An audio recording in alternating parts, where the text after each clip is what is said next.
and welcome to our special coverage of the US election. I'm Laura Buckwell.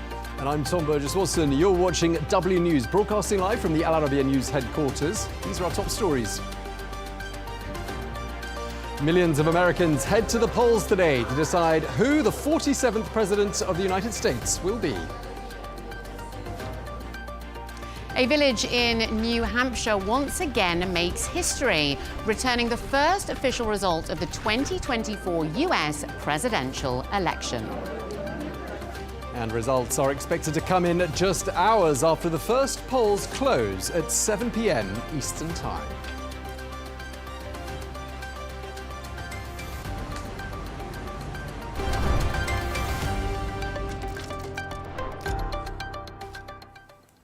Welcome to the programme. Indeed, welcome. Very exciting, isn't it, to be here covering what is touted to be one of the closest elections in living memory. All these cliches out there where they're saying it's neck and neck, dead heat, knife edge, certainly looking like being a very close election indeed. Well, millions of registered voters across the United States casting their ballots today in what's shaping up to be one of the most consequential elections in recent history.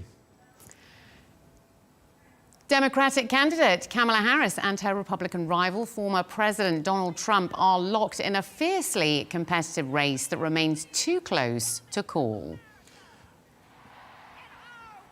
Well, in the final stretch of the campaign, both Harris and Trump made their last appeals to voters in crucial battleground states where the outcome is expected to have a decisive impact on the overall result.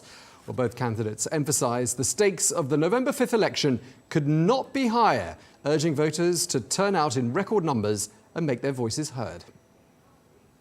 It is time for a new generation of leadership in America. And I am ready to offer that leadership as the next President of the United States of America.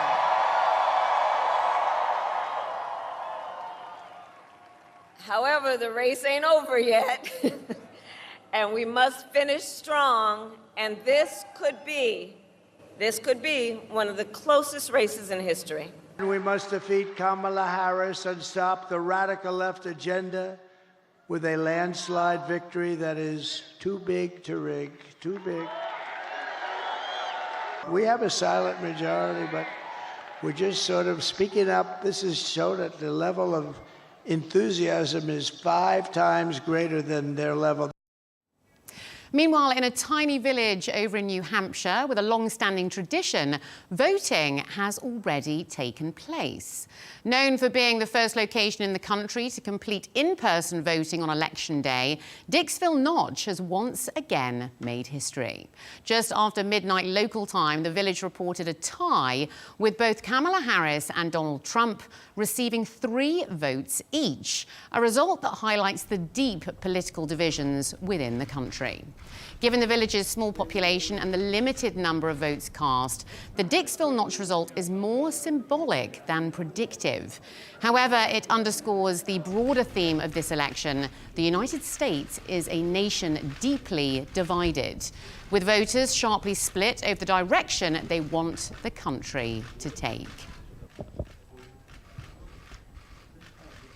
OK, well, let's bring in our chief correspondent, Simon Marks, who joins us now live from Washington, D.C. Simon, great to have you with us. Do we know what the candidates have been doing today? Just bring us what the latest is that you're hearing.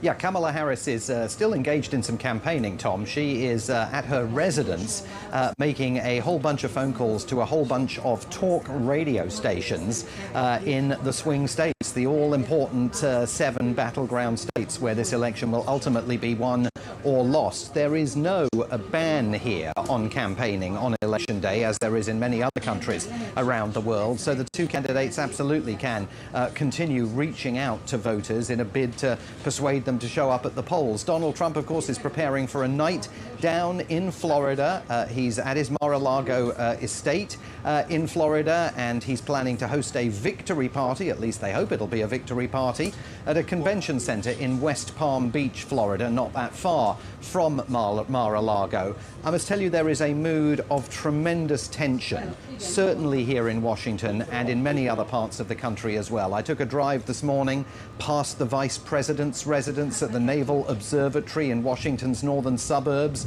It is completely ringed with steel fencing. The same is true for the White House, and even in this part of Washington, D.C., where we are broadcasting to you from. As you can see, we're just a block or so away from the White House. Local businesses now surrounded with fences, many of them boarding up. There are concerns that if this is anything other than a landslide victory for either Kamala Harris or Donald Trump, there could be tension, nervousness and protests ahead here and also in other cities. This city is now living under a national emergency event designation, with vast amounts of law enforcement personnel on the streets and waiting in the wings to be deployed if necessary. So a very brittle feeling this election day. And you know, there's something very strange, you know, even after, what, 3 election cycles of complete polarization here, to drive past the Vice President's residence and see it completely surrounded by security fencing, really enclosing her as much as it's keeping everybody else out, is just an astonishing thing to see. It speaks volumes for how far this country has traveled politically over the past 2 decades. Well, 81 million Americans have voted so far, and both Trump and Harris very much blitzed those battleground states in very much a last-ditch effort. And some might say that the biggest challenge is actually to convince the undecided. Is that true?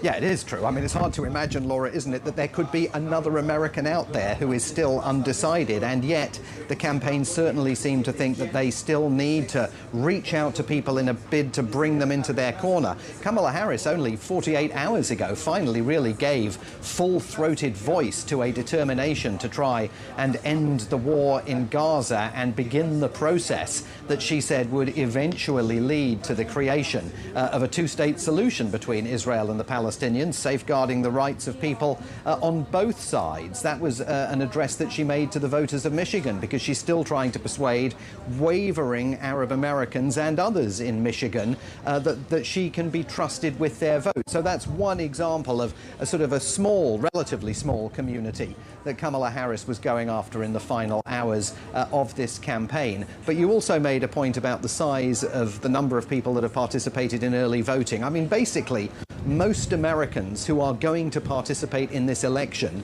had already done so by the time Tuesday dawned here. There's 160 million, roughly, registered voters. 80 million of them had already voted, and we know that turnout generally in presidential elections is somewhere between 65–68% in a normal election cycle. So we can assume that even before this glorious day here in Washington, D.C. dawned, unseasonably warm weather here, we can assume most Americans who are going to take part in this election had already cast their ballots. And that's an extraordinary phenomenon that, again, is changing the dynamic of presidential elections every 4 years here. Yeah, indeed. Looks like a beautiful day there. And actually, a lot of the pundits saying the weather actually makes a little bit of a difference to which way the election's going to go. I'm not going to ask you about that, though. It is, of course, election day, decision day. When are we going to start getting some indicators that give us some idea as to which way this race is going, Simon? Yes. Well, you've couched that question exactly the right way, Tom. When are we going to start getting indicators as opposed to when are we going to get a result? Because no one knows when we're going to get a result.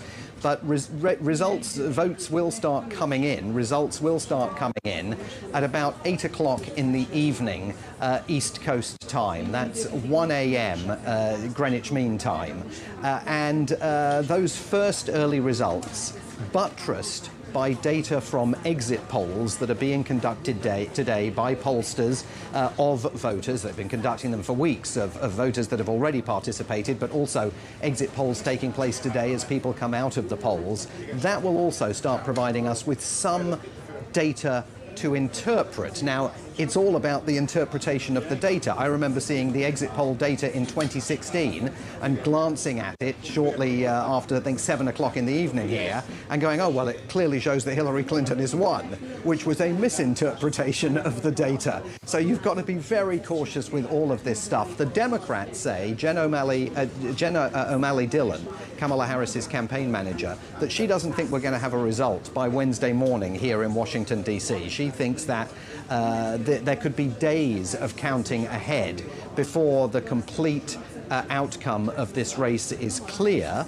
And that's going to be problematic in a city like Washington and in many cities all over the country, because it's going to require a tremendous amount of patience among an electorate that has already demonstrated they are more than impatient to get this process over and done with. Well, you have actually covered quite a few US elections to date. Have you ever seen anything like this? And what exactly has surprised you the most in the 2024 presidential race?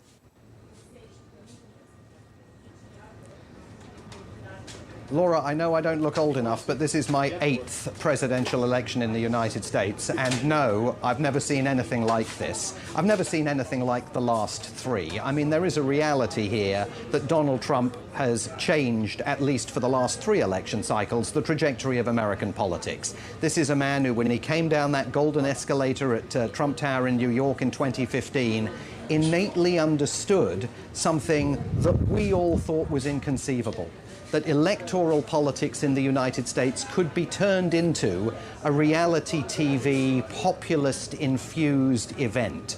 And that has changed the trajectory of the last decade of American history, and depending on the outcome of the race here tonight, it could continue to change that trajectory. It's also infused society with this tremendous anxiety about civil unrest and violence. Witnessed on the streets of this city on January the 6th, 2021, the uprising by Donald Trump supporters on Capitol Hill, threatened by the possibility of Donald Trump perhaps tonight saying that he's won the election, even before that may be apparent, and even as Kamala Harris may think that she is about to claim victory. I mean, this notion that in the United States you can no longer find 2 candidates who can agree to stipulate to the outcome of the election, accept it, and then absolutely guarantee the electorate that they will engage in the peaceful transfer of power, is an astonishing place for this country to have come to.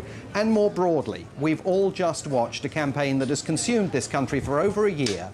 $10.5 billion spent by these 2 candidates and their supporting political action committees, and all for the most unedifying, uninformative election campaign that any of us have witnessed, or in my case could ever have envisaged witnessing when I first arrived here back in 1992.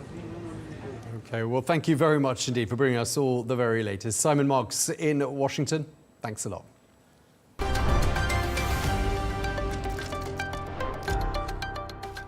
As with every family, there are often differences of opinion when it comes to politics, not just in the US, but everywhere in the world.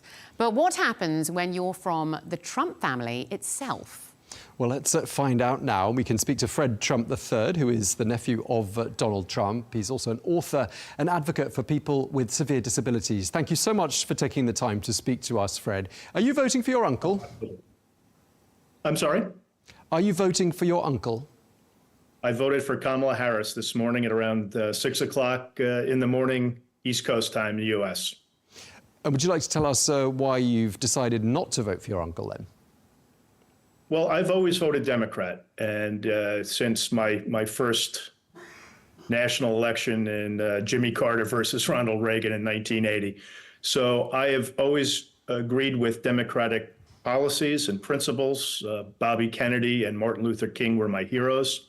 Where Donald has taken the Republican Party, and I believe in a very strong 2-party system, but where Donald, my uncle, has taken the Republican Party way to the right in very vile ways. There's no way, even as my uncle, I could vote for him. So what do you actually make of his campaign then? It's unacceptable to me, the language and the actions that Donald and his followers take, I don't think they will move this country forward as Kamala Harris's will. I also, as you mentioned, I'm a fierce defender and advocate for people with intellectual and developmental disabilities, as I've spoken about time and time again. In fact, my wife and I are in the process of forming a non-for-profit called williamsjourney.org. Regardless of which party wins, it's not going to be tonight, by the way, so don't pop the champagne bottles tonight for either candidate. It's going to take days, if not weeks. I will be out there fighting relentlessly for those who need a voice. I was also wondering whether you could give us an idea of some of the earliest memories that you have of Trump. What were those like? Yeah, and many of them were good, and that's why people who have read or listened to my book, I actually do the audio recording of the book. It's a nuanced book. It's not a hit piece. There are many moments in my childhood when Donald was great. We used to watch The Twilight Zone together at my grandparents' house.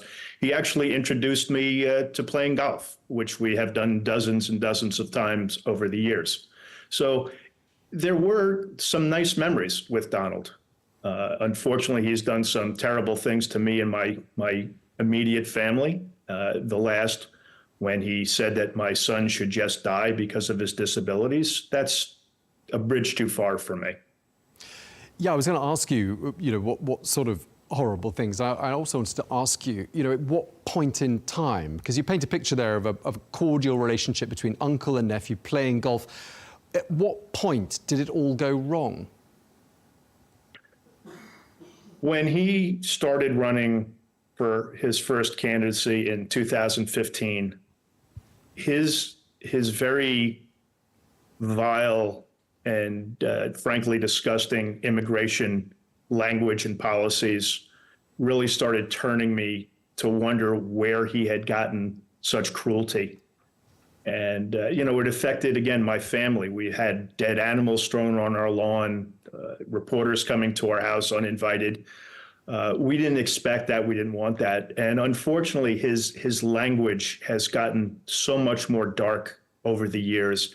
And it's culminating now. And, you probably heard about the Madison Square Garden rally last week. That was his opportunity to maybe change his tone at the very end of the campaign to say, okay, I've said all of these things, but I really could be the one to bring us together and have some excellent speakers there. Now, he chose to just keep going and dial up the hatred, which is unfortunately, and as a family member, frankly, very embarrassing. Well, speaking of his tone, how much of the young Trump do you see in Trump, the president, and Trump, the presidential candidate? And has that really changed a lot over the years? Donald always needed to win. And when he was young, my grandfather, his grandfather, really set the tone for him. My grandfather was a very driven guy. Donald always had to win at whatever cost. And having visited the Oval Office many times while he was president, I saw the businessman, the New York City businessman, of which I was also for 35 years, where he just thought, I want this done. I want it done my way. He had a lot of trouble understanding that, well, there is such a thing as a bureaucracy and you do have to play within the rules. That really bothered him. So if people are saying now that he's really amping up his you can say fascist or authoritarian, whatever you want to say, he wants it done his way because he always thinks his way is the only way and the best way. So you're basically saying you think your uncle is a fascist, is that right? I don't want to. People can call him that. I'm just saying he wants it his way. If that's a definition of a fascist, and if he uses the levers of his power to clamp down on his opponents, either legally or illegally, then you can throw in whatever definition you want. I just think it's wrong, and certainly not the way that this country was founded and based upon our Constitution. And just going back to what you were saying a moment ago, looking back at your uncle's sort of career path, if you like, do you think looking back on it, there was a sort of a sense of inevitability that the political route and the presidential route was the route he was going to go down? He, like many, my grandfather was surrounded by politicians in Queens, New York, and Brooklyn, New York. I mean, that's just the way business got done when my grandfather was at the height of his game. Donald was always interested in politics, as was I. I had the pleasure of working with Geraldine Ferraro back in 1983. So I've been involved in politics. In fact, certain family members have said I should have been the one to get involved. But Donald always had his pulse on what was going on. And he toyed with running in 2011 when Mitt Romney was in there, but he didn't. It was, and I detail this in the book, at the Correspondent's dinner, I believe it was 2011, when Barack Obama was being roasted and then Obama had his chance and he really went after Donald. And I'm actually sitting in the room right now where I turned to my wife watching that saying, Obama just awoke in the sleeping giant. And Donald was humiliated that night. And that's one thing he just cannot tolerate. And I firmly believe that's when he was going to full on run for president, as he started to do in 2015. Well, talk us through your thoughts if he does win the election. What would a second term of the Trump administration mean for America in your mind? Well, as we say here, the pundits say, and probably where you are and around the world, at least nobody thought, and I certainly didn't, that Donald would turn out the way he was. He actually was lonely in the White House. He understood the power but didn't know how to use it. But he surrounded himself with fairly decent people. I mean, General Kelly, General Mattis, General Milley, as we call them here, they were the guardrails. Now there are no guardrails. You're going to have Stephen Miller in charge of immigration. I mean, God forbid Rudy Giuliani comes back in. Robert Kennedy Jr., who I have met.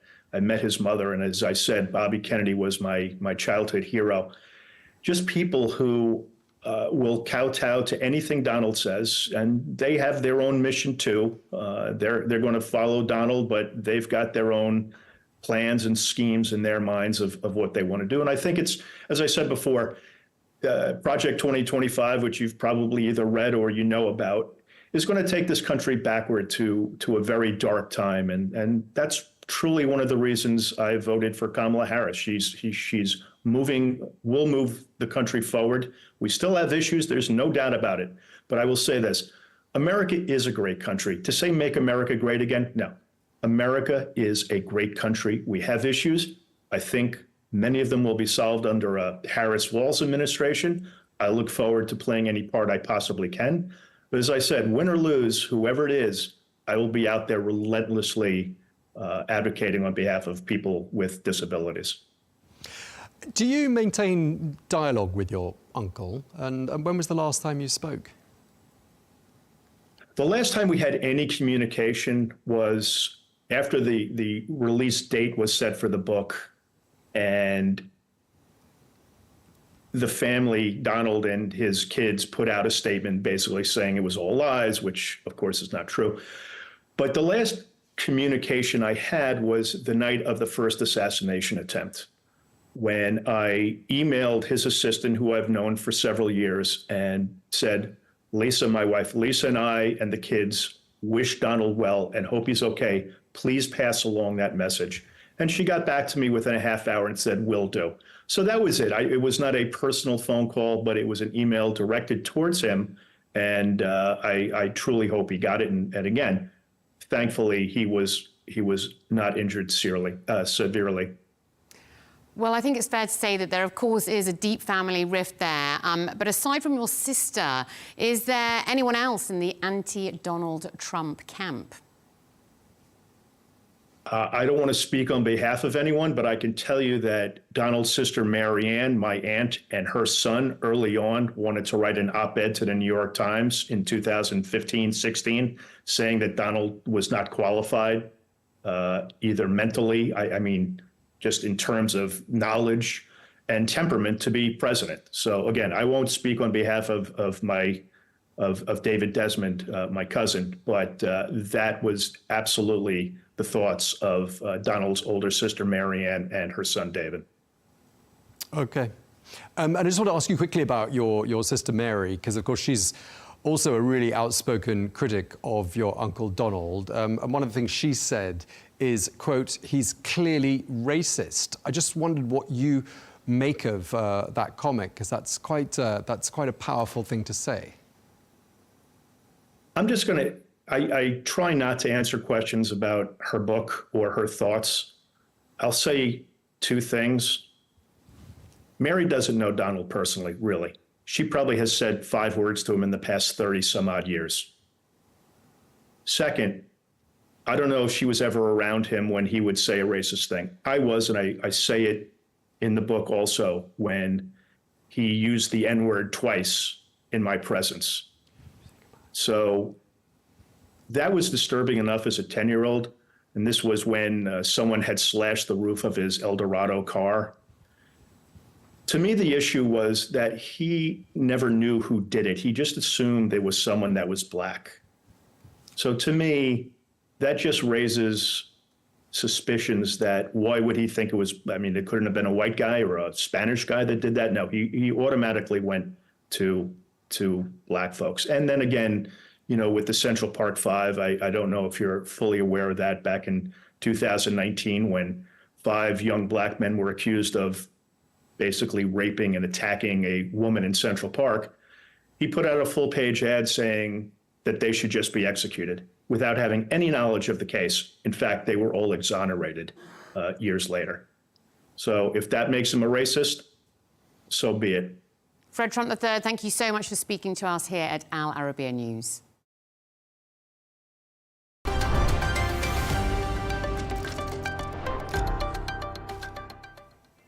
Now, as the war rages on in the Middle East, foreign policy is one of the particular concerns for Arab American voters.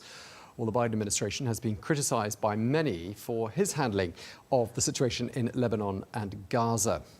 Well, for more, we are delighted to be joined in the studio by Makram Rabah, assistant professor in the Department of History at the American University of Beirut. Makram, thank you so much for joining us. Thank you for having me. Right, diving straight in, would you say this is the most consequential election of your lifetime? And are you really surprised by just how tight this is?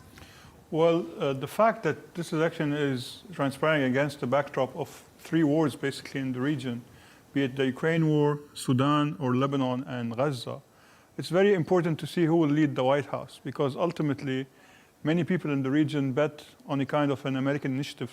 The Americans did not lead from the front. They thought in the last 4 years they can lead from the back. And this is basically what got us into all of this chaos at the moment. So definitely I would call it a very important election. Any election in my book, even small municipal elections somewhere in the world, is important, because ultimately our only bet for change is proper reform through democratic institutions. And this is a culture which unfortunately does not exist back home, for example, in Lebanon. Were you able to vote in this election? Who would you be tempted to vote for? Well, I'm not a US taxpayer, but if I was, I would definitely vote for Harris because of other social issues as well. But as a Lebanese, for some reason, we would vote for the Republicans, and particularly Trump.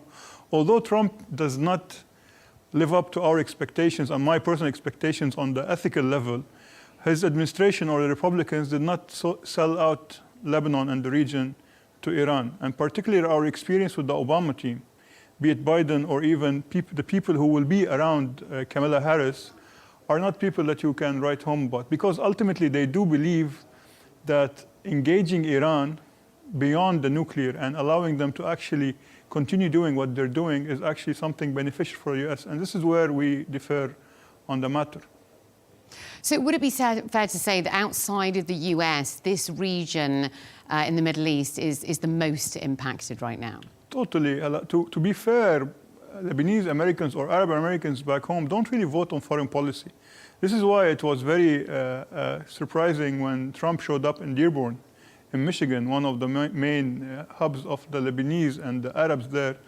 The people were actually supporting him, because at the end of the day, most of these Arab Americans have these small businesses and have these tax brackets which are to the Republican side. So ultimately, one has to understand that the Arab Americans in the US won't help us what the Americans do or will not do hinges on the fact that many of our local politicians and local institutions are not functioning. So ultimately, even if they do something constructive, we still have to have a local initiative which will meet the Americans or any other nation halfway.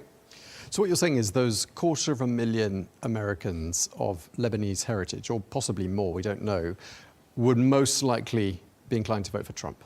In the tax philosophy, yes. Unfortunately, some of these Arab Americans will waste their vote by voting for Jill Stein. And this is actually a kind of a wasted opportunity, because ultimately, just like, for example, the Jewish vote is some way leaning towards the Democrats, if the Arabs play their cards right and if they understand the lobbying game, they can eventually, and if they have a common agenda and a plan, maybe down the road they can influence policy in DC. Do you think that Trump can be the peacemaker that he really claims to be? And do you think he can end this over a few phone calls? I don't think so. His personal relationship with Netanyahu will not end this fiasco. It can help in actually forcing the Iranians to remember that under Trump killed Soleimani. And basically using the stick sometimes does work, but ultimately I think the stick has been used and overused in the last year or so. So we need to think outside the box. And ultimately the problem with Trump himself that he looks at the Arab-Israeli conflict as a real estate dispute.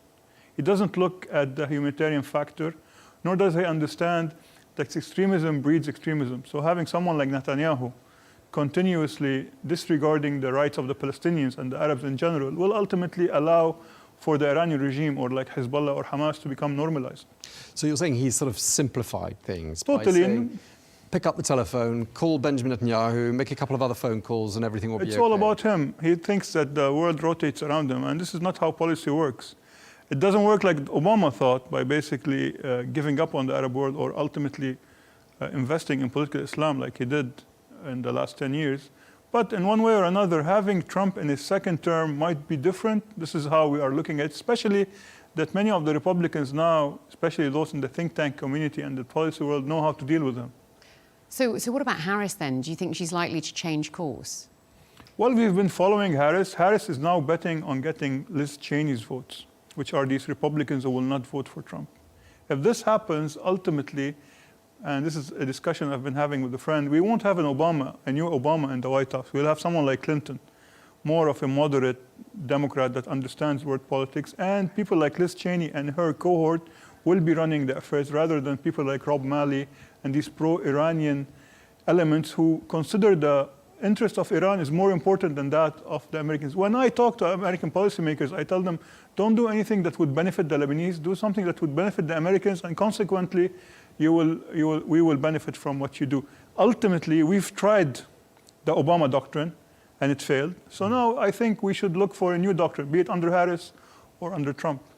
Just lastly, Professor, yesterday on this program, we had your former Prime Minister, Fouad Al-Sinora, who told us... A great man. Indeed, it was great talking to him. And he said that America's credibility is on the line. America's credibility in the region as a trusted partner is in question. Which of the two candidates do you think is most capable of restoring that trust? Well, on the short run, I think, and this is surprising to come from me, Harris has a better chance because the legwork has already been done. Blinken and these people have already established some sort of a peace or a roadmap, especially that the Democrats have been talking to the Saudis and to Mohammed bin Salman particularly on account of a peace plan that will encompass the Arab peace initiative and the two-state solution. So if I was to bet on the short term, that would be Harris. However, Trump is better on reining in Iran, and which is a very important role to achieving peace. Okay, we're going to have to leave it there. Thank you very much for taking the time to speak to us. Makram Rabah, Assistant Professor in the Department of History at the American University of Beirut. Thank you very much indeed. Thank you.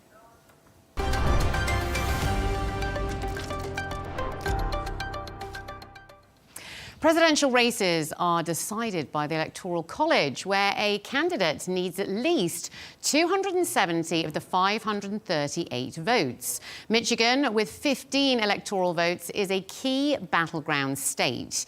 This is what the people of Michigan make of Kamala Harris and Donald Trump.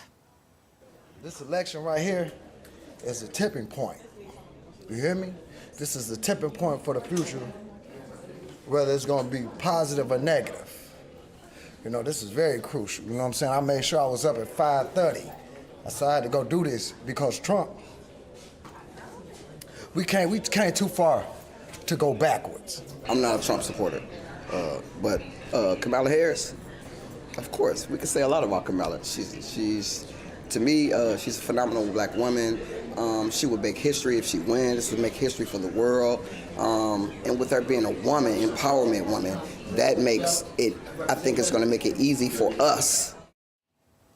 Well, our correspondent Mitch Mccann joins us live from the swing state of Michigan. Mitch, over to you. What is the state of play over in Michigan and these new voting rules that have been introduced there? What's going on?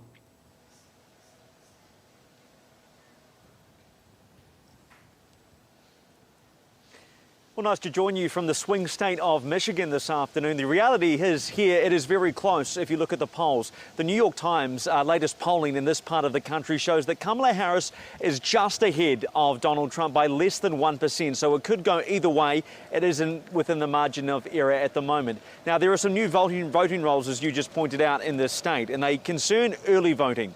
So in this state now, if you live in a township of 5,000 or more people, you can start counting the early votes 8 days before Election Day. That means tonight, when the polls close, there should be a big influx of votes that have already been counted that can be released. And here in Michigan, more than 3 million people have already voted when you count absentee ballots, and that is just under half of the amount of registered voters in Michigan. So many people have come out early to vote here. It's going to be interesting to see which way it falls tonight. Of course, Joe Biden won the state in 2020 by 150,000 votes, but Donald Trump won it for the first time since 1988. A Republican won in 2016. Now, he only won that by 11,000, and I think those two examples really illustrate how divided Michigan is when it comes to this election. Yeah, indeed, as indeed are many state races there in this election.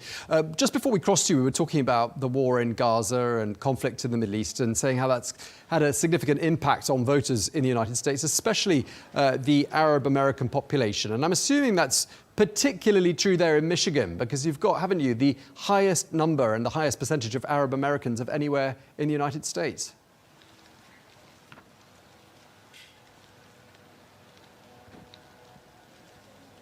Yeah, that's certainly right. There are 200,000 registered voters who identify as Arab American from the Middle East or have North African roots in Michigan. But here where we are right now in Dearborn, it is the first Arab majority city in the United States. More than half of the residents here identify as Arab American. And I've been here in the last couple of months, and there is a real frustration from a lot of people against the current administration and the way they're handling the war in Gaza. There is anger over the fact the Biden administration is allowing to pass on weapons to Israel to use in Gaza. There are some horrible stories people have shared with me about their family members who are living in the Middle East.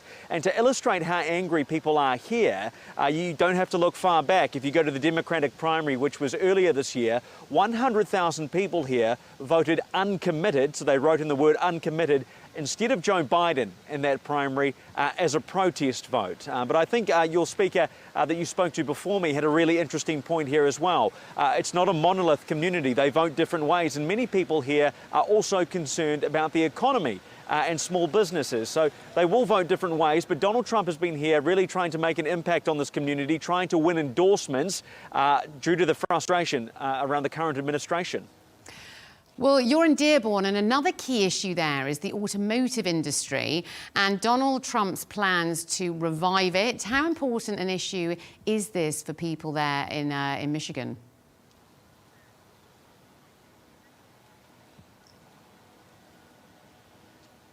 Yeah, this is a big issue in wider Michigan. Now, Michigan is known for a couple of things: Motown, Madonna, and the Mustang.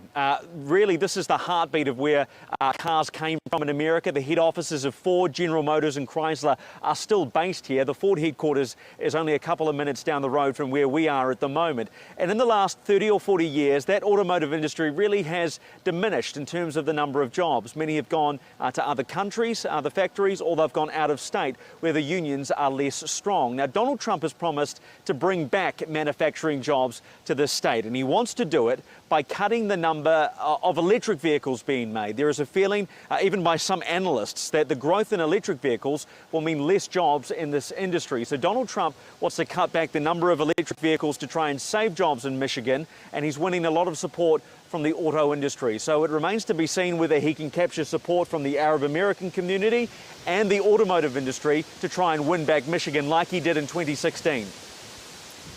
Mitch Mccann over in Dearborn, Michigan, thank you so much for joining us.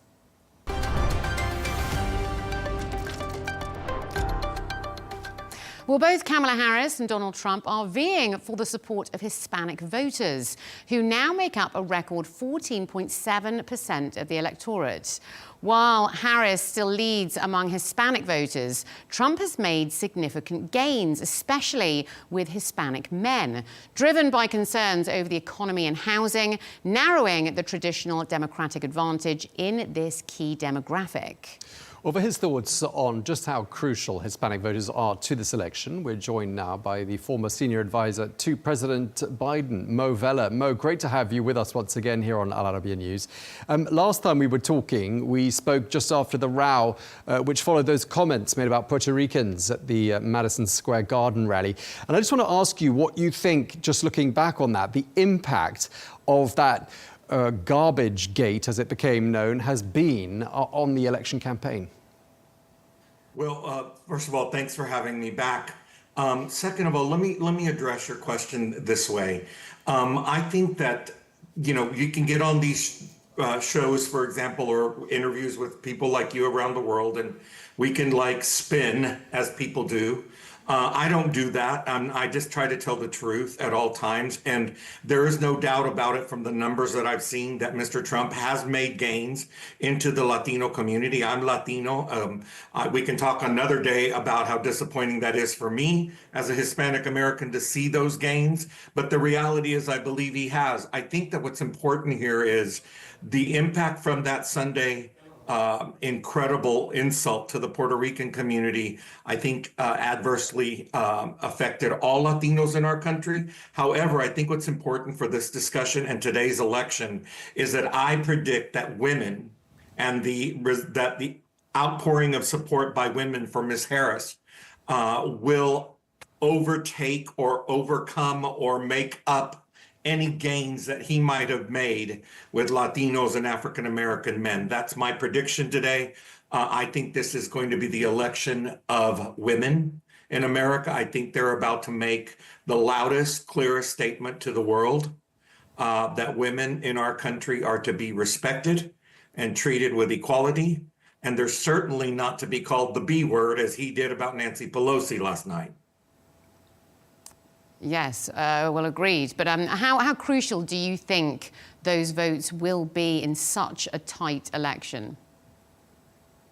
Especially in a state like Pennsylvania, for example, where many believe this election is going to come down to. I actually think a little differently about it, but again, we can talk about that another day. But if Pennsylvania is in fact the most crucial state, which many people are saying it is, you've got to remember you've got somewhere around 400,000 Puerto Ricans that live in Pennsylvania alone. If that failed attempt at very offensive humor by Tony Hinchcliffe at Mr. Trump's rally, selected by Mr. Trump's campaign, if in fact that just moves the dial, 100,000 of those 400,000, 50,000 of those 400,000, 30,000 of those 400,000, it literally could change the outcome of the Pennsylvania results tonight and tomorrow morning. Yeah, of course, we're keeping a very close eye on Pennsylvania. More than 1 million Hispanic voters are there, or Latino people as well, under those two labels, Hispanic and Latino. And it's also a growing population, isn't it? But what I don't understand is how Donald Trump, despite the rhetoric, has actually managed to make some gains, according to some of the polls I've seen, amongst this community, amongst the Latino community. How do you explain that? Here's how I explain it, and I've been in this business since I was 19, and I'm 63 now. And coming from a fourth-generation Hispanic American family in South Texas, this has been a part of both of my White House tenures. I advised two vice presidents of the United States, Al Gore and Joe Biden, on Hispanic affairs and policies. So this is something very near and dear to my heart. To be really blunt, I can't explain it because everything the man has said, every vitriolic and hateful thing he has said, he started his first campaign back in 2015 and 16 by coming down an escalator and saying that the Mexicans who came into the country were, what was it, criminals and rapists? So there isn't anything that would indicate that anybody should fall for this hoodwinking is what I think it is. It also combined with a gullibility right now because people are paying more at the grocery store than they did before COVID. And so I think people feel a little frustrated by the cost of living increases. And so they're looking and grasping at straws. That's the only thing that I can come up with that makes any sense, because otherwise nothing makes sense to be voting for a man who literally has spewed nothing but toxicity, hatred, negativity, and division about our community. Do you think it's something about the rhetoric he's used with regards to wanting stronger borders? Because again, there are people in the Latino community, and we've heard them speaking on this channel, saying that they want stronger borders. That is something Donald Trump is promising to deliver. You know, I think that is probably resonating with some of them. I think you're probably spot on. Ironically, nobody that I know of in the Democratic Party, I don't know anybody in America who supports open borders.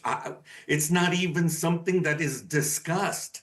Nobody wants that. Everybody understands that this is a nation of laws, and that if you run a stop sign or you run a red light, you get punished for it. And so should you be punished if you enter this country illegally. Nobody argues with that. So I don't understand, to be honest with you, how that would resonate with anybody, because we're all in support of creating a more secure border. And as you've seen, the Biden administration just in the last 6 to 8 months cut it in half. The entry levels are cut in half. So everyone's on the same page enough to have created this bipartisan piece of legislation that Donald Trump killed when we had solutions on the table, when both sides agreed to it. So I think it's all just bluster and rhetoric and political convenience.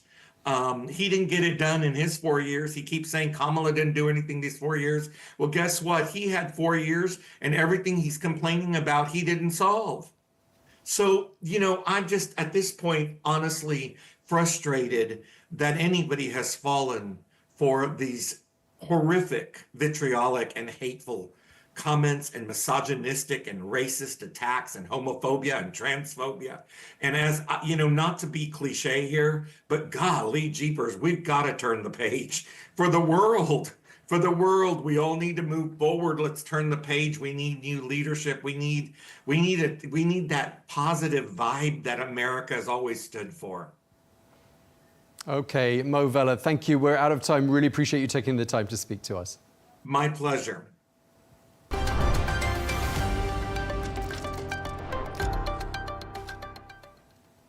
Well, Arizona is one of the 7 so-called swing states with 11 electoral college votes up for grabs there. It's a state which was narrowly won by Joe Biden in 2020. And our correspondent, Tony Waterman, is standing by in the city of Phoenix, the 5th most populous city over in the US.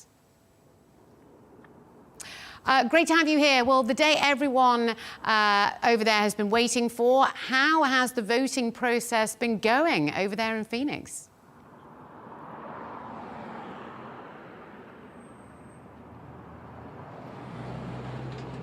Yeah, so far, so good. I mean, there is this sense of cautious optimism and excitement in the air here in Phoenix. Excitement, of course, because this is a U.S. election. It only happens every 4 years. And regardless of who wins, we're going to have a new person sitting in the White House, potentially the first female president in American history. So there is a sense of excitement, but there's also this sense of being cautious because this is a very, very tight race. It is going to be one won on the margins, and it could take some time for the results to be tallied. So Americans could be waiting potentially days to know who the next president of the United States is going to be. And there are fears in some places, including here in Phoenix, that delay could lead to some violence on the ground here. I mean, Arizona, as you mentioned, is one of these 7 crucial swing states. The election is going to be decided in places like Maricopa County, where I am right now. 60% of the votes in all of Arizona are going to come from Maricopa County, and it is expected to be very, very tight. All of the elections here usually are. So there is this sense of excitement, but again, just cautiousness, and officials just telling everybody to take a breath, to wait a minute, don't get stressed out about these elections, and of course to accept the results when they come in. I mean, there's this pattern in Arizona, and in particular in Phoenix, of people voting early. And I just wonder whether you think that means we could just get some results by the end of the night there.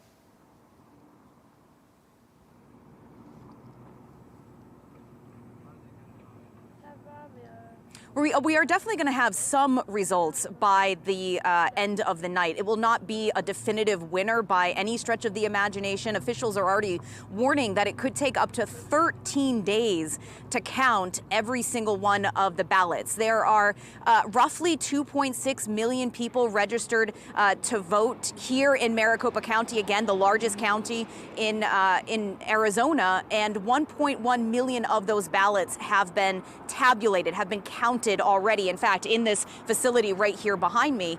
The reason why it's going to take so long is multifold. For one, the ballot this year is exceptionally long. For the first time in 2 decades, it is 2 pages long, so it's going to take people a long time to fill that out by hand, as they do here in Arizona, and then for it to go through the machines. The other thing is that a lot of people requested an early ballot that they were going to send in before Election Day, but county officials are saying they expect 500,000 of those early ballots to actually be dropped off in person today. All of those signatures are going to have to be verified before the ballot can be counted.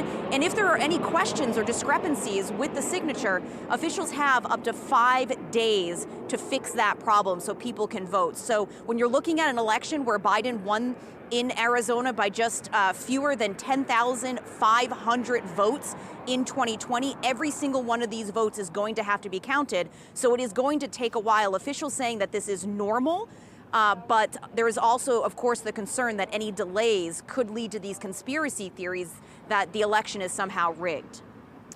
Well, as you mentioned, more traditionally a red state, Joe Biden narrowly won in Arizona in 2020. It took many days for the votes to be fully counted, and there was quite a bit of backlash from people on the ground. So how have the authorities prepared for scenarios like protests and possibly even violence?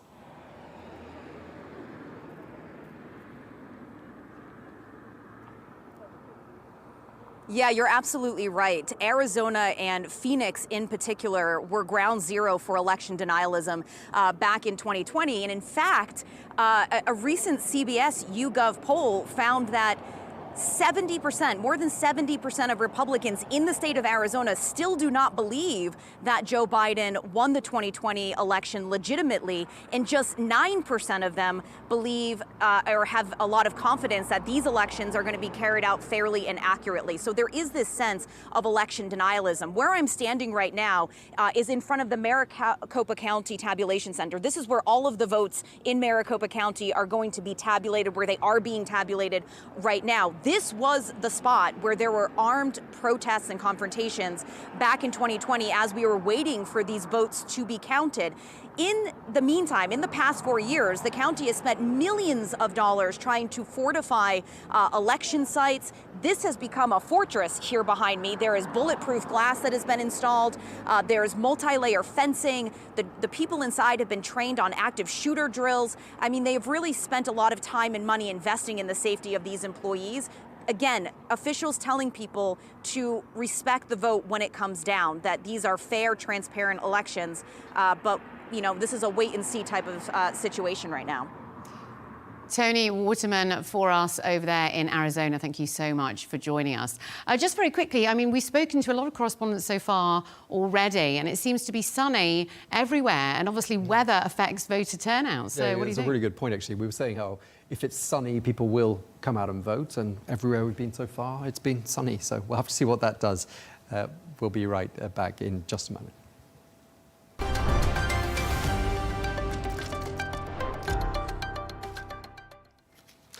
Now, throughout her campaign, Kamala Harris has been consistently outspoken about safeguarding access to abortion for women, particularly when a pregnancy endangers the mother's life or health. Well, Harris has condemned the restrictive abortion bans enacted in many states, calling attention to what she calls the extraordinary harm, pain and suffering inflicted on women who are forced to carry pregnancies to term under these laws. Well, in contrast, former President Donald Trump played a pivotal role in fulfilling the ambitions of the anti-abortion activists in 2022 when the Supreme Court overturned Roe v. Wade, the landmark 1973 decision that had legalized abortion across the United States. Well, since that ruling, nearly 24 states enacted strict abortion bans or severe restrictions, resulting in increased maternal and infant mortality rates in several of these states. So let's hear now from two people with very opposing views on the policy. We are joined now by Kimberly Whaley, who is a former assistant U.S. attorney who is pro-choice. We're also joined by Angie Wong, who is a Republican executive committee member in Florida, who is pro-life. Great to have you both with us. Now, let's just kick off by talking about the fact that polls are suggesting, and pundits are saying, this is a battle of the sexes, this election. One poll says that women gravitate more towards Kamala Harris, 63 to 28%. Men gravitate also slightly more to Harris, 47 to 45% to Donald Trump. I just want to start by asking you why you think gender is so significant in this election. Let's start by asking Kimberly. Kimberly, your thoughts? Well, it's hard to say what the connection is between abortion and what the polls are showing as far as an influx of women wanting to participate in this election. But it was a watershed moment in American history that a 50-year Supreme Court precedent was reversed. And it was the first time in the history of the United States Supreme Court where the court took away an individual constitutional right, narrowed the protections of individuals against government interference in their private life. That's really what happened. And in this moment, it's not even about abortion anymore. It's about basic health care. Women seeking emergency health care for miscarriages.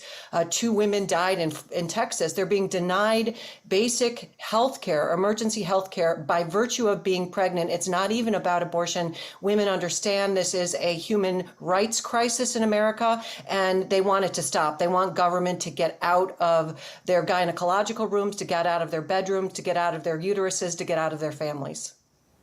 Okay, Angie, let's get your opinion. They're calling this the battle of the sexes, this election. Do you think it's linked to this issue, therefore, of reproductive rights? Well, absolutely. We long knew that Democrats held a stronghold with women, and the only way they could get people to come out to vote, especially Democrats to vote this round, is by bringing back the abortion issue, because it worked so well during the 2020 cycle. Remember, if they didn't have abortion as a referendum on the ballots themselves, likely they were going to have very, very low turnout. And that's actually what we're seeing across the board right now. We're not seeing a lot of Democrats, especially the urban dweller, coming out to vote during this election cycle. They were betting on abortion to get out the vote, not so much the candidates, because they knew they had a weak candidate in Joe Biden, and they also have a weak candidate in Kamala Harris, but they thought abortion would bring people out in the droves. What's happened is that I want to make one correction here. It's not because the Supreme Court kicked out the right to have an abortion. It kicked it back to the states. They're saying it was never a federal issue to begin with. It's not in the Constitution. We want the states to decide what they want to do about abortion state by state, which is what has happened since that ruling. Kimberly, let me go back to you and pick up on what Angie was saying there. Two things. States should decide not at a national level, should there be a decision. And also that suggestion that this is all a ploy by the Democrats to mobilize voters and boost turnout. How do you respond? Well, that's a distortion, really, of what the Constitution actually functions as. The Constitution is a red line for constraints on government at the federal and the state level. If we put everything back to the states, why would we have a Constitution? And the idea that abortion isn't in the Constitution, neither is the right to marry anybody you want, neither is the right to make decisions on your own health care, neither is the right to educate your children. Abortion goes back to a case in the 1920s that essentially says liberty means there are certain areas of protection that government can't interfere with. And what Dobbs did is open Pandora's box for government interferences in a lot of areas of personal life that I think people that are so-called pro-life don't really understand. They just put in threat. Now, as far as if this is a reason for people to come out, it's because of this draconian ban on abortions and how it's putting women's lives and healthcare at risk. It's pushing OBGYNs out of the business of taking care of basic maternal health. Abortion has not gone down in America, but maternal deaths as well as infant mortality has gone up. So it's really hard to see how this is a good policy if it is being pushed back to the states. And the idea that this is a ploy to get women to vote, I think we just have to look at the competing candidate and the platform of fascism and the vitriol and hate and terror tactics that are coming out of the Republican side of things. That's what's bringing people to the polls, not just abortion. It's that people want to retain the system of democracy where the people actually make the decisions and you can disagree with the dear leader without retribution. I think people understand this is the most important election since the Civil War because the Republican Party is no longer a party of democracy. They're a party of something else. And that is, I think, one of the other primary reasons why people are coming out in droves for Democrats and for Kamala Harris. Okay, Angie, the GOP is no longer a party of democracy. The draconian ban on abortions is endangering the lives of women. Some of the points made by Kimberly, how do you respond? Right. I think in the last few days, I've been called a fascist on air multiple times. I think that's what we've come down to. We've come down to name calling because what we're seeing at the polls and with my own eyes, I was just there at the polling sites this morning when the polls opened at 7 a.m. Long lines. And guess what? They're voting Republican. There is probably, here in Florida anyway, I think Trump is very likely to win every single county here. So I don't see the same thing that she's seeing.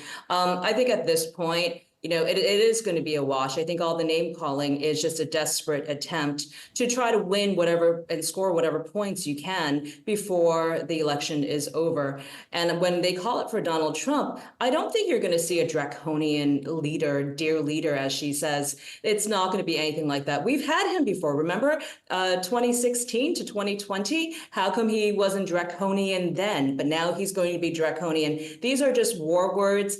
Hopefully by November 6th, all of these name callings will be over. Okay, Kimberly, let's move on to another question I wanted to put to you. We heard from Donald Trump in the last few days saying, quote, "I'm here to protect women whether they like it or not." Are you reassured by those words?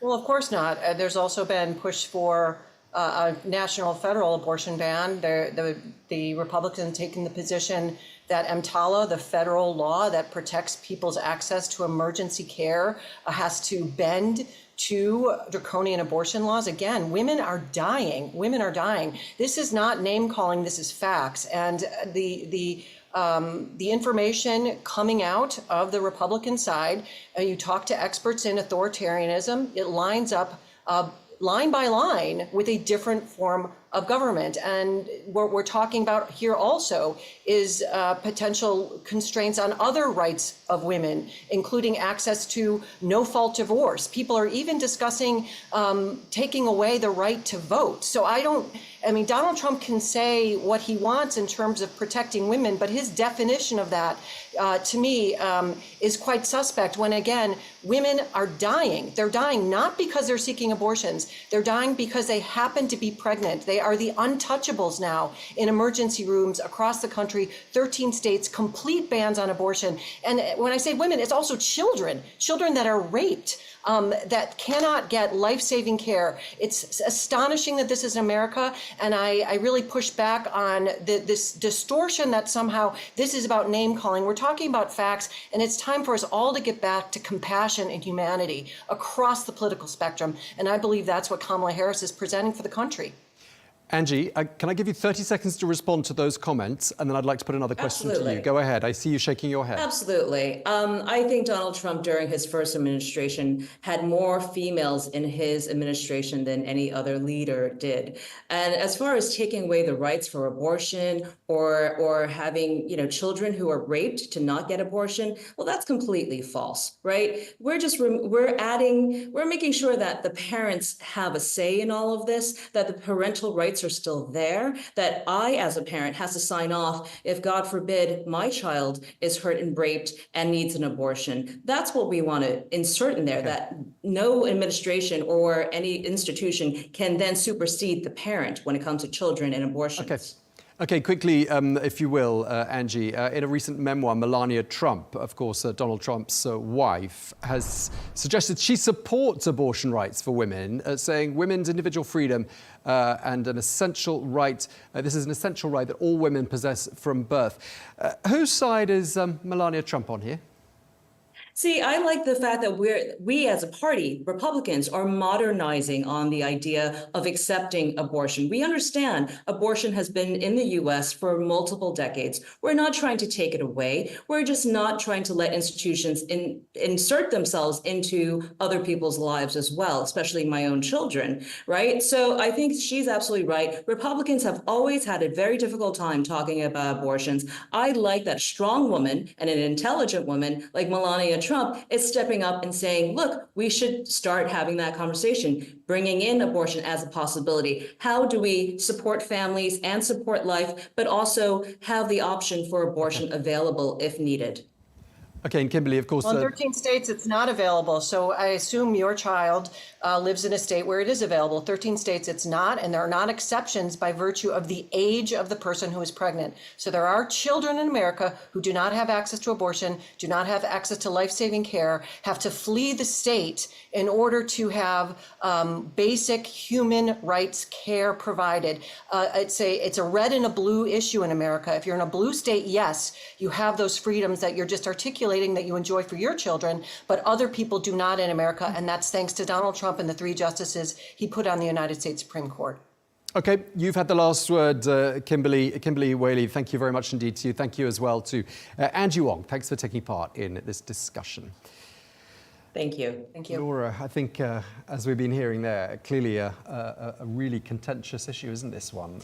Something that people have talked a lot about on the campaign trail. It really is, and they're two very, very opposing opinions, as you've seen just there. It really is, it really feels like it is the battle of the sexes, right? And that's how people have been describing it, haven't they? The battle of the sexes, with reproductive rights so much at the centre of this campaign. So we'll have to see what happens. We'll have to wait until the morning at the very earliest to get some results.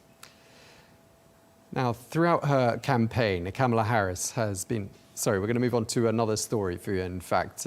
US allies in Europe are watching anxiously amidst fears that a change in the White House could strain the transatlantic relationship.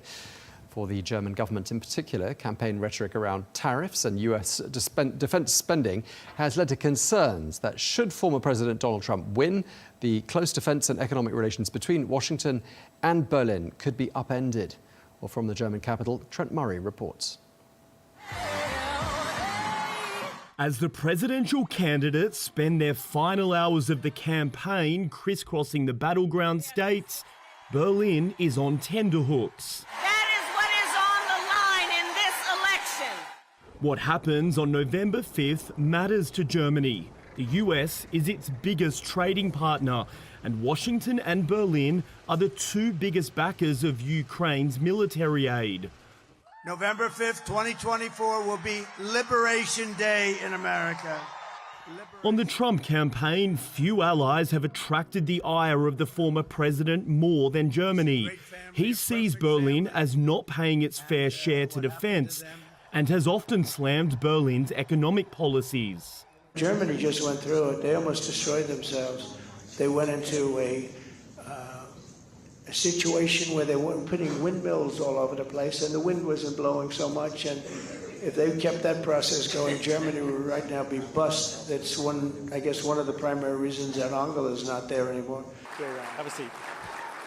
He's floated the idea of steep tariffs to tackle the trade imbalance in the auto sector, something the industry worries could cause huge damage to Germany's export-driven economy. I said to Angela Merkel when she was there, she's not there anymore, I wonder why, but when she was there, I said, Angela, how many Chevrolets do we have in Berlin? Why, Donald, you have none. He said, that's right. How many Fords do we have in Frankfurt?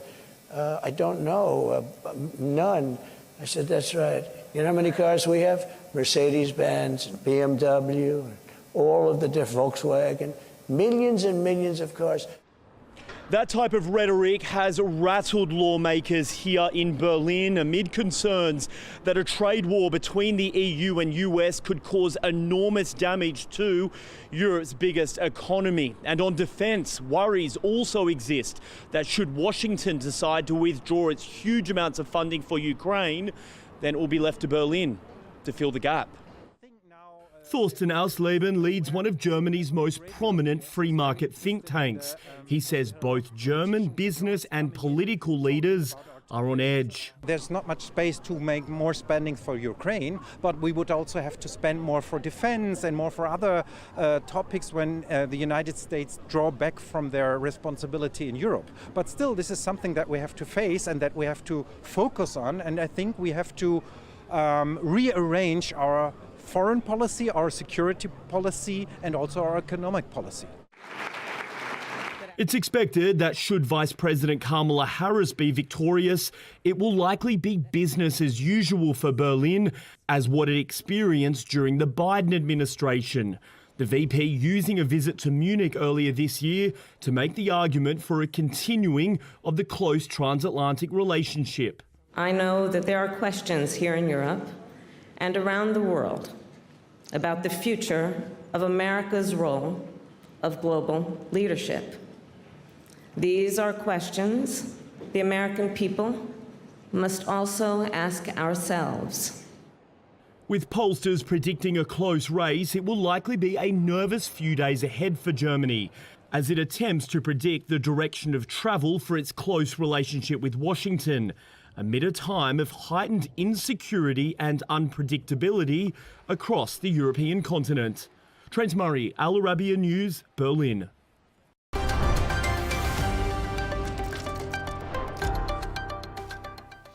Well, the US Vice President Kamala Harris could make history as the first female president of the United States if she's victorious over Donald Trump. But just who is the Democratic presidential nominee? Well, to tell us more, we are joined by the author of Kamala's Way, An American Life, Dan Moraine. Thank you so much for being with us here today. Well, you have very much known Vice President Harris for a long time now. You wrote your first piece on Harris in 1994. Voters previously said that they don't know enough about Kamala, though. What exactly is her history that you can tell us about? Well, she's the daughter of immigrants. You know, we're a nation of immigrants, and she's the product of two, one from India, one from Jamaica. She's very much influenced by her mother. Probably, she talks about her mom all the time. And you think about this woman. She came over here, 1958, 59. She was 19 years old from India, halfway around the world. 1958. There weren't a lot of people from India living in California at the time. So quite a gutsy woman. And she obviously raised two daughters, Kamala Harris and her younger sister Maya, to be high achieving, to be people who would leave an impact. And clearly she succeeded. Yeah, OK, so talking more specifically about just who she is. I mean, one of the things that was said when she appeared on the campaign trail was that people didn't feel like they knew very much about her and that she wasn't terribly visible as a vice president. Do you think people now feel 100 days or more into this campaign that they actually do know quite a lot more about her? Well, vice presidents generally are in the background. We don't know very much about any vice president when they're vice president. I think in the last 90 days, which is basically how long this presidential race has been going on, seems like forever, we've learned actually quite a bit about Kamala Harris, more so than we knew back in her California days. We know, for example, that she worked at McDonald's. I didn't know that. I wasn't aware of that when I wrote the biography. We know that she owns a gun and is practiced at owning a gun.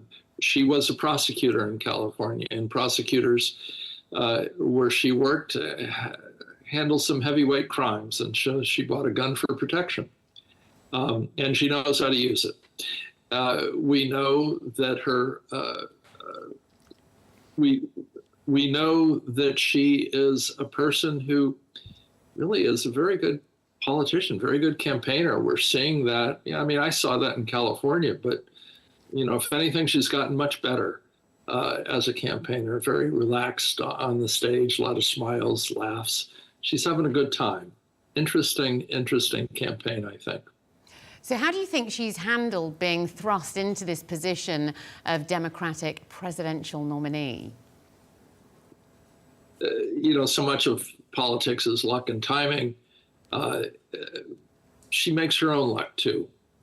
I think she has done, you can quibble about certain comments she's made in the last 90 days, but I think by and large, her campaign has been extraordinary.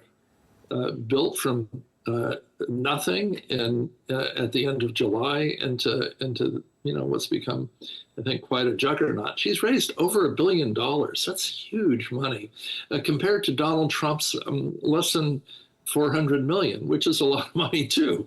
But it's more than 2 to 1 that she's outraised former President Trump.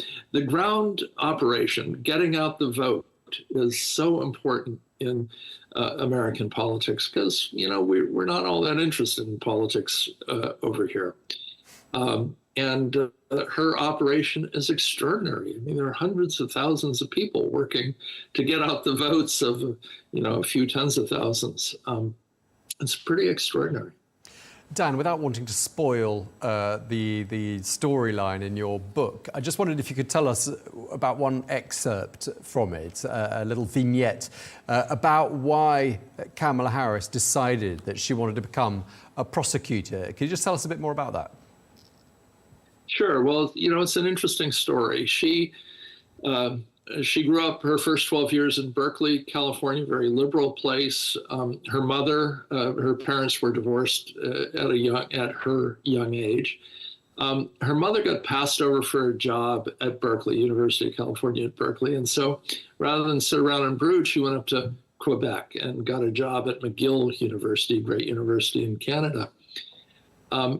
There, Kamala Harris met a girl named Wanda. And Wanda confided in Kamala Harris, young Kamala, that she had been abused by her stepfather. And Kamala Harris told her mom, her mother, Shamala Harris, Gopalan Harris, insisted that Wanda come live with them, and she did.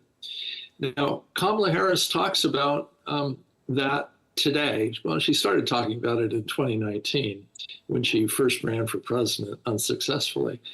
She talked about how her friend Wanda's experience really shaped her decision to become a prosecutor. And much of what she did as a prosecutor was to prosecute crimes against children and women.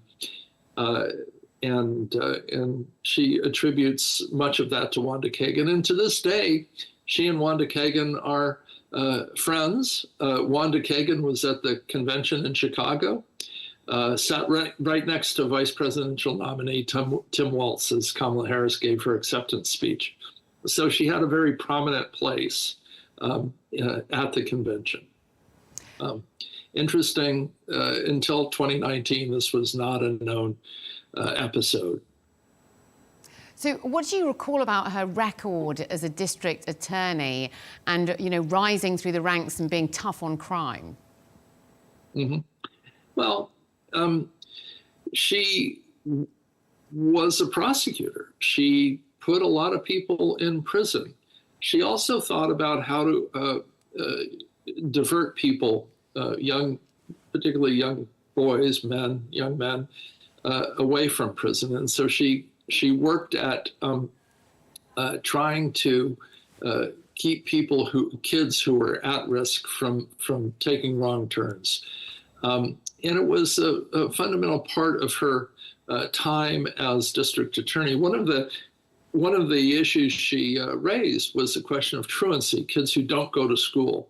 And chronic truants often, they don't do well in school, and they turn to crime. And so she made a point of getting legislation passed in the state capitol in Sacramento, where I worked, to make truancy, to make parents liable for their kids not going to school. And some of those parents actually ended up spending a little time in jail for not getting their kids to school. So it was, she could be pretty tough. One of the things Donald Trump has said during the campaign, he predicted that foreign leaders would treat her as a plaything or play toy. I forget exactly what sexist term he used. That would be a mistake. This is a very tough woman. She showed that as a prosecutor. She showed that as a candidate. She showed that as a subject who I interviewed multiple times. She's very tough. This is not somebody who's anybody's pushover. All right, Dan, we're coming very close to the end of this interview. Just one last very quick question. Are we talking here about the next president of the United States, in your opinion? Well, we'll know in not too much longer. What's your hunch? I think the momentum has shifted toward her. Okay. All right. Well, thank you very much indeed for taking the time to speak to us. Dan Moraine, thank you so much. Thank you.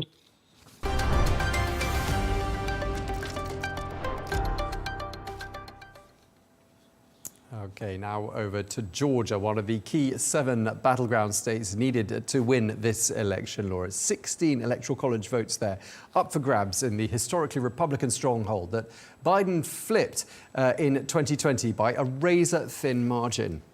In the polls, Trump leads by a single point at 49%, making each ballot cast more crucial than ever in this tightly contested race. Well, let's get more on this now with the chairman of the Georgia Republican Party, Josh Mckoon. Josh, great to have you with us. 11 million people live in Georgia. Around 8 million of them are eligible to vote. And of the 8 million, 55% have voted early. What does that tell us? Well, we spent the last year and a half talking to Republican voters about taking advantage of Georgia's 3 weeks of early in-person voting. And what we've seen is a greater response than I could have hoped for from the mountains of rural Georgia to our coast. Rural Georgia has turned out in force during those 3 weeks of early in-person voting, as have the exurban counties around Atlanta that vote heavily Republican, like Forsyth County, Cherokee County. So we're very pleased at the turnout going into Election Day. And obviously we're watching closely to see what the turnout's like as we go through the in-person voting today. Well, Georgia has flipped between the Republican and Democratic nominees in the past 2 presidential elections.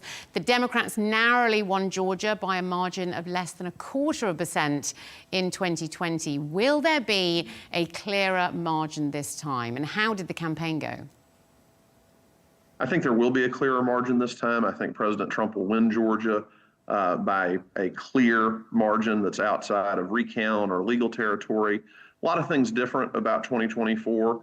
Our legal environment, frankly, has changed quite a bit since 2020. We had almost 1.5 million paper absentee ballots in the 2020 election. This year, it's more along the lines of 300,000. We also, as a party, as I mentioned, spent a lot of time and resources getting people to vote early. So we've banked in an advantage, making it easier for us to get to the margin we need to win than the Democrats today during Election Day. And Georgia's a center-right state. It always has been. We control every statewide office at the state level. We control the state legislature. We have a majority of our congressional delegation. So we expect that President Trump will win tonight, and he'll win by a margin.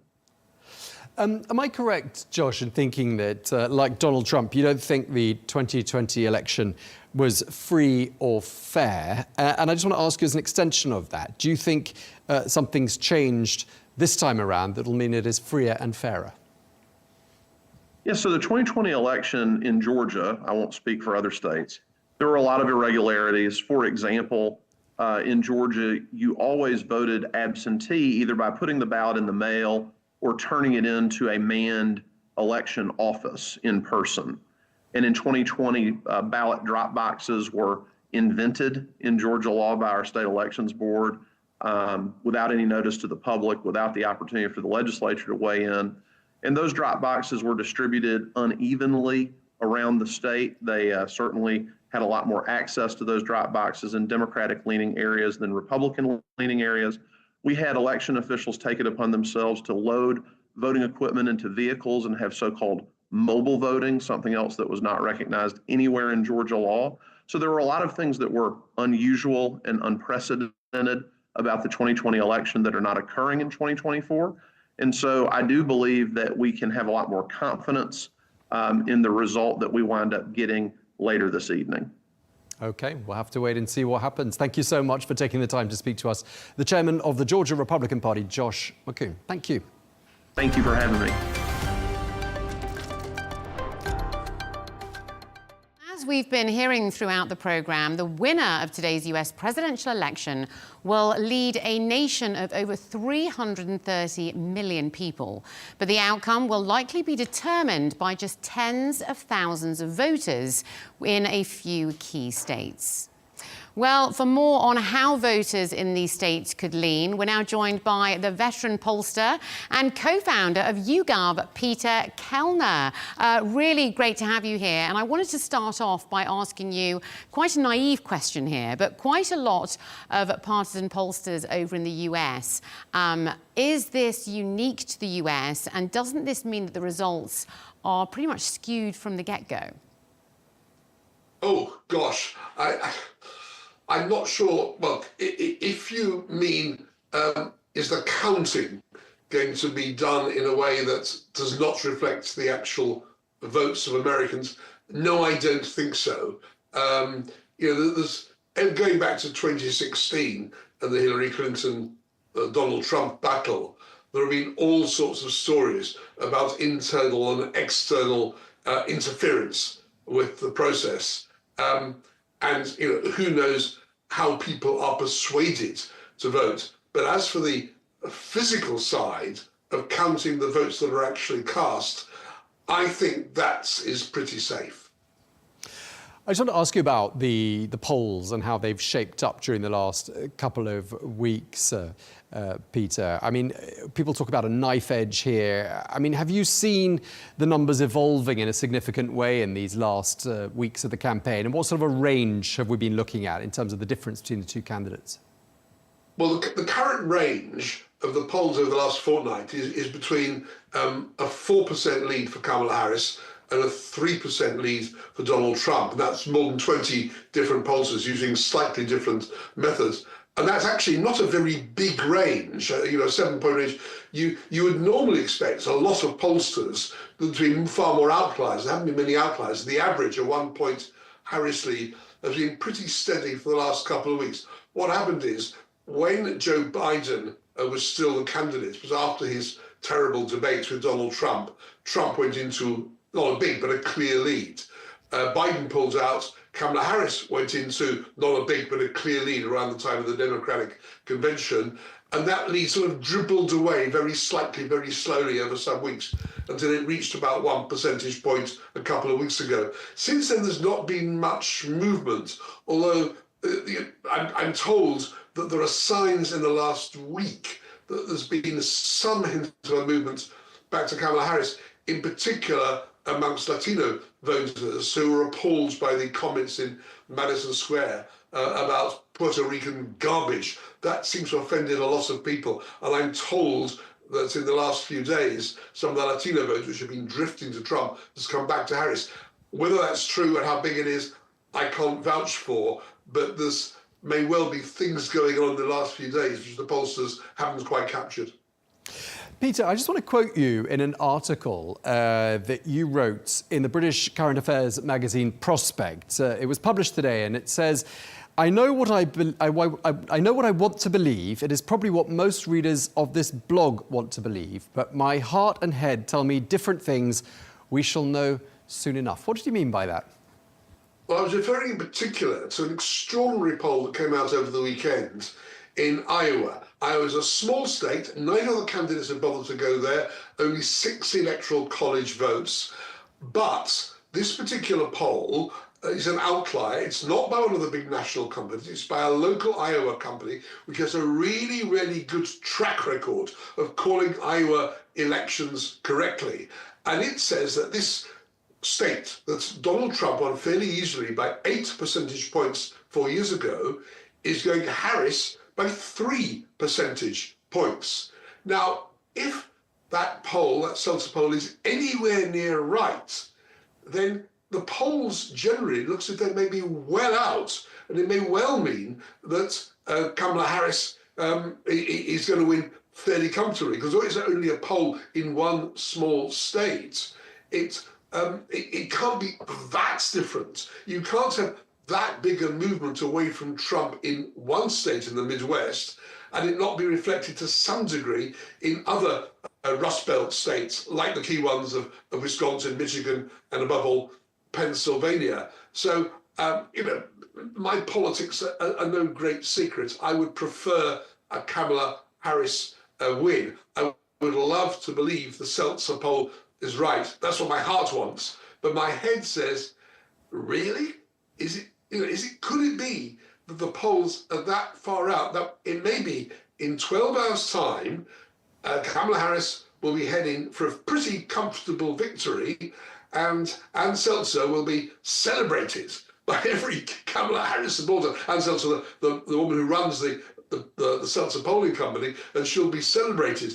On the other hand, maybe that's not quite what's happening. And that's why I'm saying my head is cautious, but my heart is enthusiastic. So do you think that Iowa was a one-off, or have there been any other unexpected polls in this as well? I've not seen any real outliers beyond the normal span. I mean, every national poll for a month or more now has been within sampling error distance of a 1 or 2 point Harris lead. And a 1 or 2 point Harris lead is probably the break-even point. Remember, in 2016, when Trump first became president, Hillary Clinton won the popular votes by 2 percentage points, but Trump won the presidency. So there has been a bias. The Democrats don't just have to win the popular vote, they have to win the popular vote fairly comfortably. So the polls have been showing, the national polls have told a story of neck and neck in terms of who's going to win the presidency. And they've all shown that, frankly, over the last 6 weeks. And we get this one poll in one small state, which tells us something completely different. And if they're right, I don't believe it's confined to that one small state. And just lastly, with regards to any sort of shifts in polling methodology, have you heard any articles or any convincing arguments to the effect that artificial intelligence could play a growing role in how polling is done?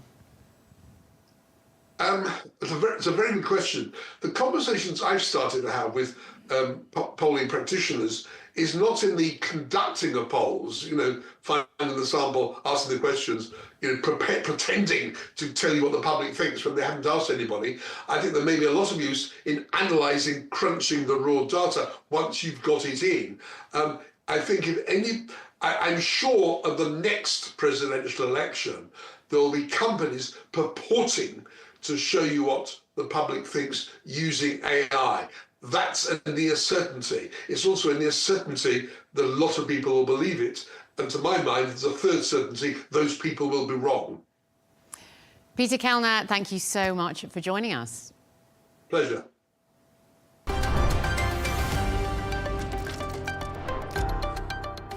That's really interesting, wasn't it? Here from a pollster there again, looking like it's going to be incredibly tight in this election. Now on to one of the leading signature issues in this campaign, immigration.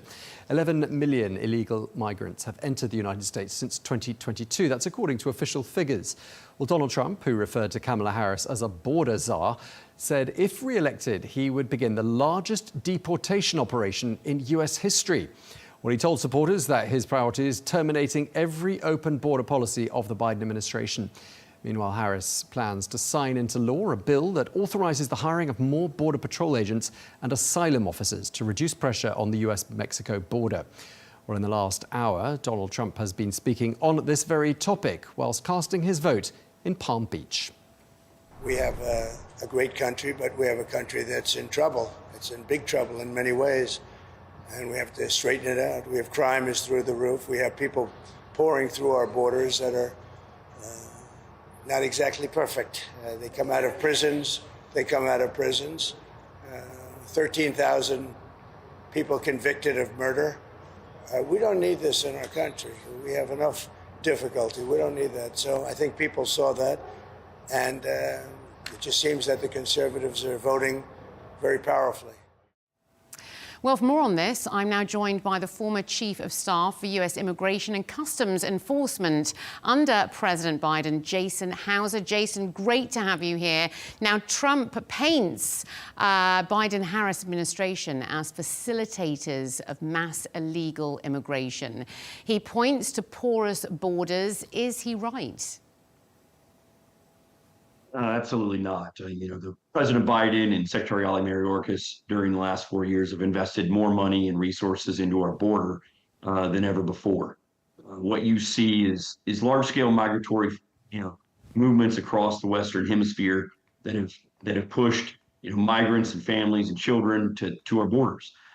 You also see the desire and the drive by the Bush administration or by the Biden administration to specifically build out an immigration system that sort of meets the volume and the capacity that we need.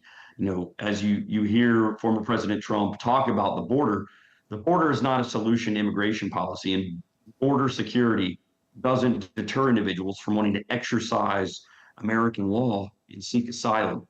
And quite frankly, a lot of the rhetoric that you've heard over the last couple of weeks has been very, very extreme. I mean, the idea that you can scare or fearmonger sort of families and children and hardworking people from trying to come to our country to seek asylum just through sort of, visualizing fear and brutality in policy, that's not a policy. Fear is not going to stop that or drive that. But what President Biden has tried to do over the last 4 years is focus on public safety and national security threats in our community that ICE has been focused on, why people are continuing to sort of exercise their rights under our laws to seek asylum. And the system is broken. It is not big enough for the flow of migrants that we see coming to our country. And that's the exact solutions that we need to focus on over the next 4 years. So does the perception match the reality then? This is the one thing. I think the biggest break in what I see in sort of the political rhetoric is this idea now, and you'll see this in some of the polling, that mass deportation is the solution. Mass deportation of individuals and families and hardworking individuals within our communities that have been thriving for decades, removing them to countries they have not been, that they came from 20, 30 years ago, will not deter or stop border encounters. So I always ask folks when they say, well, we need mass deportation, the chaos needs to stop. Those sort of mass deportation is not sort of the correlation, doesn't correlate to sort of border security. What you have to do is build out an immigration system from beginning to end that sort of deals and creates a process of both respect for migrants and accountability, but it needs to meet the problem set. And border secure or immigration, an immigration system doesn't start just with the border, and it doesn't end with just throwing hardworking, migrants or individuals that have been working and had status here in this country back to their home countries after they've been here for 20 or 30 years. What you really need to do is start from, when the immigration system starts, when a migrant family decides to make the perilous journey from a very desperate situation in their home country and come to our ports and to our borders and to seek asylum. It starts there. It doesn't start at the border. And then you do need border security, and you do need bigger asylum process and more pathways to bring individuals that are seeking asylum into our country humanely, justly, and has the oversight of law enforcement. That is one of the bigger things over the last couple of weeks. The rhetoric you hear from former President Trump or Senator Vance or former ICE, immigration officials in the Trump administration, whether Stephen Miller or Tom Homan, you hear them using rhetoric that even individuals that have lived here and thrived for decades need to be sent home. You don't hear them talking about making the immigration system work. You only hear them say, we need to show that our country will not accept you. You need to fear us, and you need to see the brutality of sort of law enforcement. And it's truly pitting migrants against what can be a humane and just and orderly process with the oversight of law enforcement and our immigration officials. Jason, I just wanted to pick up on something that Donald Trump said on Sunday in one of his rallies, and he declared his intention to invoke the so-called Alien Enemies Act of the year 1798. And of course, people will know that law in America because it was what was used to intern Japanese, Italian and German Americans during the Second World War. And I'm just wondering what's been the blowback, what's been the reaction to those comments? Amazingly, over the last few months, as this rhetoric has amped up more and more, I've heard more conservative and moderate voices, law enforcement voices, more conservative Republicans begin to push back against that sort of rhetoric. The idea that you're going to go into the communities in Houston and Miami and sort of red states and some of these other areas and sort of jerk families out of their communities for being here for decades, to just sort of broadcast that no one is safe here if you come to our country, quite frankly, it's anti-American, it's anti-law enforcement, it's anti-public safety.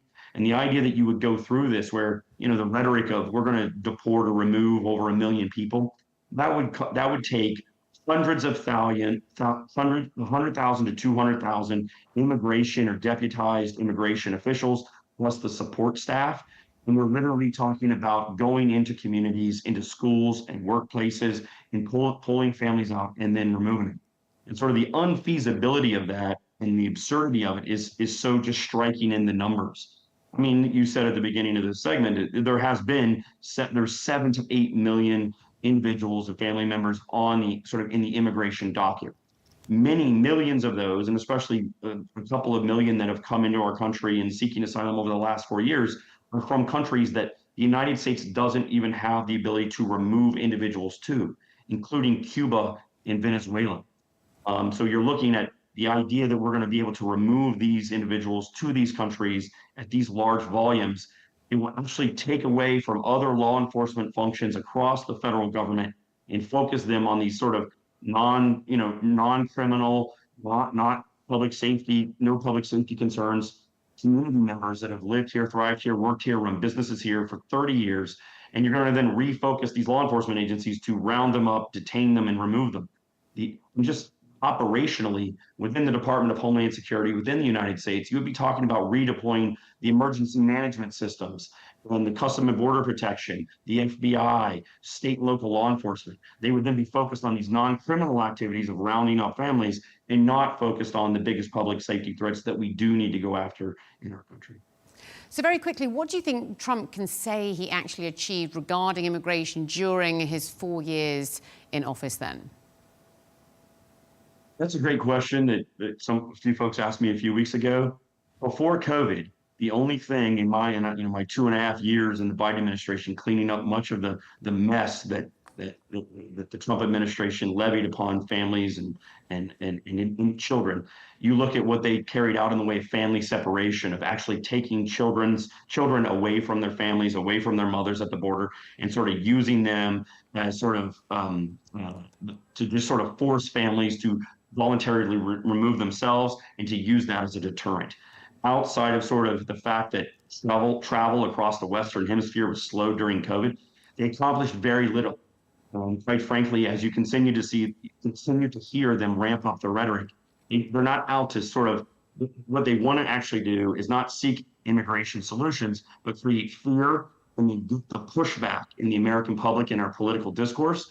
And then they can then blame the other side for sort of not allowing them to carry out what they see as their solution, when actually all that is sort of fear and brutality on the folks that are most vulnerable and trying to come to our country and exercise the asylum process. All right, Jason Hauser, thank you very much indeed. We're going to have to leave it there. Thanks for speaking to us. Thank you for having me.